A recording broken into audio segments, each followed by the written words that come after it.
Hello, Arizona. Welcome to the Race Politics in Arizona. I'm Anthony Gonzalez. We are here with State Senator Kelli Ward from District 5. Thanks for having me. Here. I'm glad to be here. Appreciate it. So glad to see you all. Thanks. So let's begin with something that happened yesterday at the federal level, the Farm Bill, and what impact will it have on Arizona? Well, you know, there are proponents and opponents to the food stamp issue. Mm-hmm. Not that I'm opposed to having people who are in need of food from getting some help and getting a hand up, not a hand out. But that bill, to me, is about 80% food stamps. Yeah, and well, I have a follow up with that. It's we saw them only cut $8 million or $8 billion out of it when we, and the Democrats wanted $4 billion and the Republicans wanted 40. So Yes. that kind of compromise is kind of a little bit leaning in one direction. So it's just what happened today that relates to that Yes, went on in the Senate. Well, for me, I have a bill about industrial hemp. A lot of people might not know about industrial hemp. Industrial hemp is a great plant that we could use for textiles, ropes, clothing, lotions, creams, all those kinds of things. It is a plant, but it is related to the marijuana plant. And so in Arizona, our statute has them all together under the public safety or criminal code. And so my goal is to separate industrial hemp out of the criminal code to allow, hopefully, as time goes by, for production of hemp in Arizona, because we do have the climate, and I think that it could be a good crop. The thing that relates to the Farm Bill is within the Farm Bill, the Senate placed some ability to allow hemp, because right now it's illegal federally. Colorado and Kentucky are allowing growth of hemp. Okay. I think Colorado's going to have its first crop soon. Really? Okay. Yes, they're a little ahead of the curve on that, and so I don't want Arizona to be left out of the game, and so we have to first make sure that hemp is not a criminal substance. All right, now tell us a little bit about what y'all plan on doing with the broken CPS system. What are y'all doing to fix that? CPS has been in the news on every channel all throughout the state, and it is definitely, we want to protect our most vulnerable, protect our children, also make sure that if families can stay together, they can stay together. You probably heard the governor at the State of the State that she has made a new department within CPS and have a new director, Director Flanagan.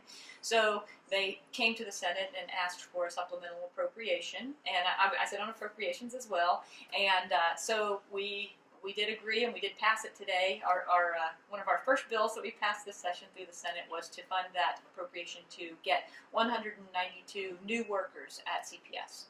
So hopefully that's going to help with the backlog, and it's going to help move things along and make things better for those families and those kids that we really want to reach out for.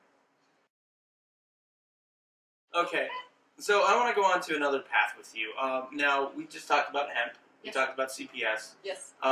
And going along with the hemp just a little bit, there is a bill that I've recently published about on my political blog that talks about Ruben Gallego, who wants to bring out a legalization of marijuana, not medical marijuana, because we already have that, but a full legalization, just like Colorado and Washington. Where do you stand with that? Yes.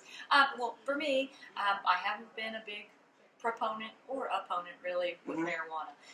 I myself am a federalist. I believe that every state is a laboratory, and that all the states should be watching as states decide what they want to do. So Colorado and Washington have legalized marijuana. Colorado has got their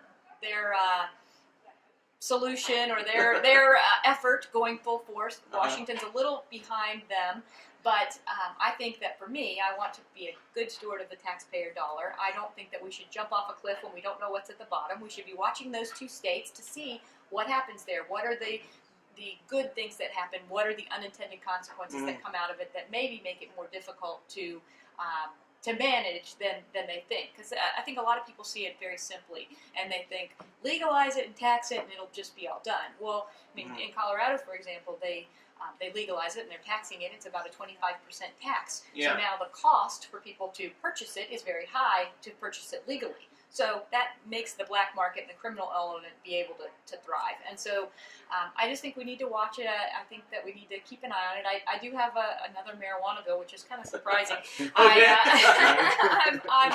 I'm working with some physicians, actually, because I'm a physician. Yeah. I'm working with them about research because I think that there is a lot of things, there's a lot happening with marijuana around the whole country, and eventually it's going to come to Arizona. We already have medical marijuana. Yes, we do. I am proposing that we use up to 20% of the voter protected fund that comes from people who pay in when they get a marijuana card. Mm-hmm. Right now that's about a $200 million pot of money that can't be spent. And I want to spend up to 20% of that on university research in the state on marijuana to find out things like what's the right dose, what is a level of impairment, all those kinds of things that I think are really important to me. I want the evidence behind something before I just buy into it. Well, okay, and this is a little different because I'm a chemist, so I look at it from a different point of view.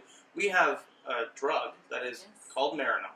Yes. And it provides the active ingredient that is in marijuana. Right. Then it's measurable, it's dosable. Why is that just not the solution? I think it probably is the solution. Because there's no other medicine that I use as a doctor where I say, here's a bunch of pills, take however many you want for the next 2 weeks, take it whenever you want, and see how you feel, and then in 2 weeks I'll give you some more. And I mean, there's no medicine that is like that. It wouldn't make any sense. Right, and so I think that there's the research part is an important piece to what's happening in Arizona. All right, well, we have one last question because I know you've got to run the session. And this regards the expansion of Medicaid and Obamacare, since we do have a doctor here. Yes. So, I'm sorry, I stole Sharon's question. It's all right. That's Time- okay. I just want to know where you stand on Obamacare. Do you Yes. think it needs to just be completely got rid of and write a new bill, or you think it can be fixed? What are your views on Obamacare? I definitely don't think it can be fixed. I think it should be repealed in full. I'm always looking for free market solutions to the healthcare woes. And what we have right now is not going to insure the uninsured. Basically, it's uninsuring the insured, and that isn't what we were trying to do. For me, many people in the medical community want, they thrive on trying to provide access to high-quality, cost-effective healthcare. I stand by those things too, but socializing our system of medicine is not the way to go. Here in Arizona, I've got a few things coming up in terms of accountability because some of the people in our body decided that they wanted to expand this big entitlement program. I was not one of those people. I'm on the bad list with some people in the state, but that's okay. I'm on the good list with the taxpayer, and I'm sure that my point of view is going to prove to be correct over time. So I've got some accountability measures for the plans because the federal government doesn't allow us to hold the people using Medicaid accountable for their behaviors, but the plans can hold them accountable. So if somebody uses an ambulance excessively to go to the emergency room, the plan will intervene and educate their member as to how to save money for the system. The same with overusing the ER for things that should be going to primary care. I've got one that might be a little bit controversial, but I'm proposing to not allow people who are on Medicaid to use cash to purchase controlled substances, excessive controlled substances. They can use their plan benefits, and should there become a reason that they need more than what the benefits are allowed, then their doctor can contact the medical director and get more. But they can't get 120 from the taxpayer and then get an extra 120 I don't with think cash. that's a bad idea. It helps curb dependency. Yes, we have a huge controlled substance abuse problem in Arizona, and particularly in my district in Mojave County, and this I think will help to tamp that down. Well, thank you very much. Thank you, Senator. I appreciate it very much. Yeah, we It's know great you have to to see run, you all, so- and I hope to come back sometime. Yes, well, we look forward to having you again. Very good. All right, well, thank you. This has been The Race. Have a great night. Good night, Arizona.